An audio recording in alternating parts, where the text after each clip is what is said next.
Saya Desi Salviani, Anda sedang menyaksikan News Update Warta Kota.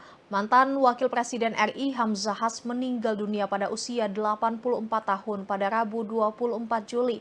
Kabar duka ini telah dikonfirmasi Sekretaris Jenderal Partai Persatuan Pembangunan atau P3 Arwani Tova Mafi. Hamzahas merupakan mantan Ketua Umum P3 pada tahun 1998 hingga 2007. Belum diketahui penyebab meninggalnya Wapres ke-9 RI itu. Sebelumnya beberapa kali tersebar hoaks jika Hamzahas meninggal. Hamzahas menjadi Wapres pada periode 26 Juli 2001 hingga 20 Oktober 2004, mendampingi Megawati Soekarno Putri.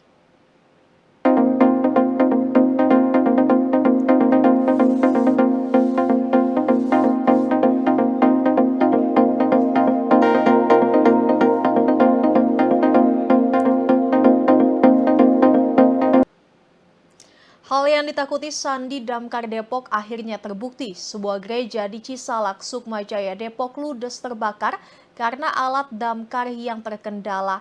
Awalnya mobil pemadam mencoba menjangkau titik kebakaran namun tidak dapat mencapainya karena jalanan yang sempit. Petugas di dalam mobil pemadam sempat berteriak panik dan mengaku mobil pemadam unit kecil masih dalam perbaikan. Tak hanya itu, sesampainya di lokasi, pompa mobil pemadam juga tidak berfungsi kurang lebih selama 20 menit hingga seluruh bangunan gereja ludes terbakar.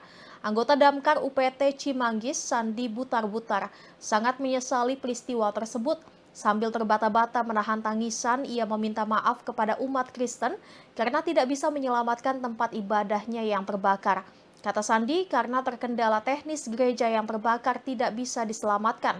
Harusnya gereja tersebut dapat diselamatkan jika peralatan yang digunakan sesuai dan memadai. Sementara itu, Komandan Regu atau Danru Damkar UPT Cimanggis, Johan Yakub menjelaskan, pihaknya menerima informasi kebakaran pada pukul 8 malam. Kemudian UPT Damkar Cimanggis langsung mengirimkan mobil pemadam dengan kapasitas 3.500 liter. Kata Yakub, pemadaman sempat terkendala karena pompa PTO pada mobil pemadam sempat tidak berfungsi. Selain persoalan pompa PTO, jalanan yang sempit menyebabkan mobil pemadam tidak dapat sampai ke titik kobaran api. Alhasil pemadaman harus dilakukan dengan menggunakan selang 80 meter untuk mencapai titik api. Pemadaman api berlangsung sekitar 30 menit dan pendinginan memakan waktu hingga 60 menit. Kata Yakub, pihaknya menerjunkan 8 mobil pemadam dari UPT Cimanggis, dan Mako Damkar Depok.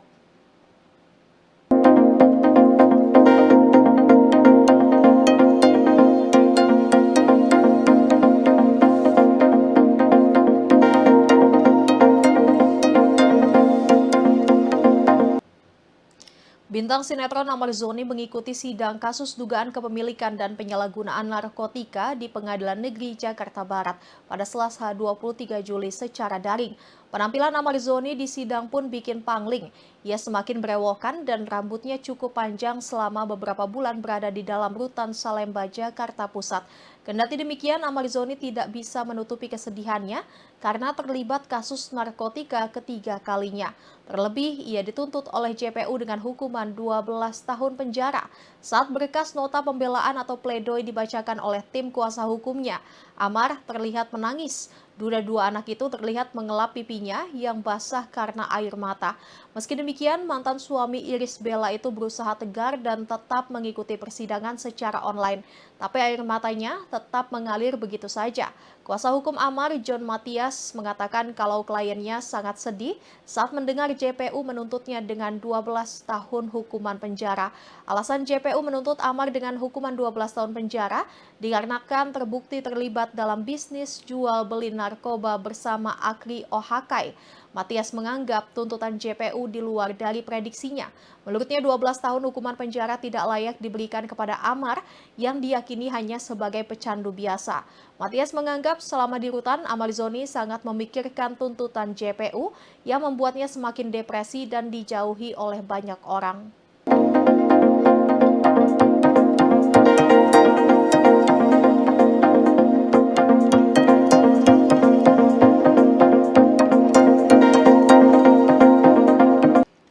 Israel mengutuk kesepakatan damai antara Hamas dengan Fatah yang ditengahi oleh China pada Selasa 23 Juli. Menurut Beijing, kesepakatan itu akan membuat Hamas terlibat dalam pemerintahan di Gaza pasca perang. Menteri Luar Negeri Israel Katz menuduh Presiden Palestina Mahmud Abbas berusaha merangkul Hamas, padahal militan tersebut adalah musuh utama Israel yang dicap sebagai organisasi teroris.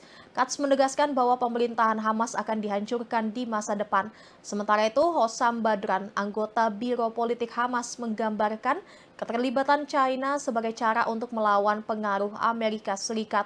Menurutnya, Washington telah menentang konsensus nasional internal Palestina dengan menjalin hubungan dengan Israel. Sebelumnya, Menteri Luar Negeri China Wang Yi menjamu pejabat senior Hamas Musa Abu Marzuk dan utusan Fatah Mahmud Al-Alul. Selain itu, ada pula utusan dari 12 faksi Palestina yang lain. Dalam pertemuan di Beijing, belasan organisasi Palestina itu sepakat untuk membentuk Badan Rekonsiliasi Nasional, sementara untuk pemerintahan Gaza pasca perang. Kesepakatan ini juga disetujui Hamas dan Fatah, dua kelompok Palestina yang selama ini bermusuhan.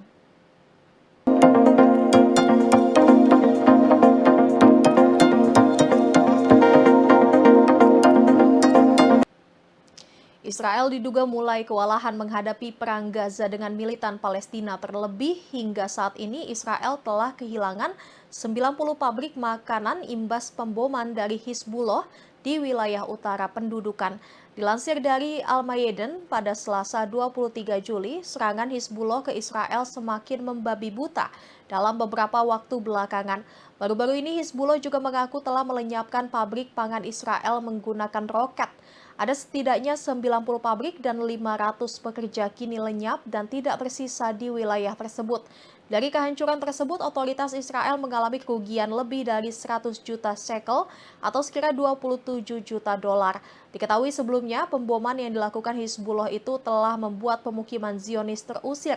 Selain pabrik, ada setidaknya 80.000 pemukim Israel di wilayah tersebut yang terpaksa harus mengungsi akibat rumah-rumah mereka diserang peledak Hizbullah.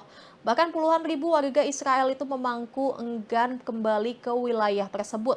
Mereka juga menyalahkan pemerintah Israel atas pemboman yang dilakukan oleh Hizbullah di wilayah utara itu.